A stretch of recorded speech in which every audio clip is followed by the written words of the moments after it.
The European Union's new punitive measures against Moscow are aimed at sensitive areas of the Russian economy. The focus is on a coal embargo. President Putin's daughters are also on the sanctions list. The 27 EU countries have launched the fifth major package of sanctions against Russia. The permanent representatives of the member states approved the EU Commission's proposals for an import ban on coal, wood and vodka as well as numerous other punitive measures. In order for the sanctions to come into force, the necessary legal acts now only have to be adopted in writing and published in the EU official journal.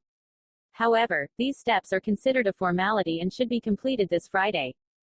Poland prevented the negotiations from being concluded earlier.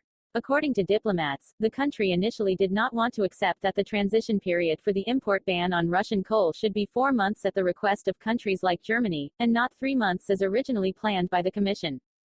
Also controversial was the demand from countries such as Greece and Malta not to formulate the regulations for the planned port closure quite as strictly as originally planned by the EU Commission. The reason for the new severe sanctions against Russia is in particular the discovery of war crimes in the vicinity of the capital Kyiv after the withdrawal of Russian troops. Above all, the images of corpses, some of them tied up, on the streets of the Bucha suburb cause horror. Ukraine blames Russian troops for atrocities against residents. Moscow denies this and speaks of a staging, but without presenting any evidence. The new punitive measures are intended to increase the pressure on Russia, above all by imposing high economic costs on the country. According to the EU Commission, the coal embargo alone could mean a loss of revenue of around €4 billion per year. Transaction ban for large banks. Also part of the sanctions package is a complete ban on transactions at the expense of 4 important Russian banks, including the second largest Russian bank VTB.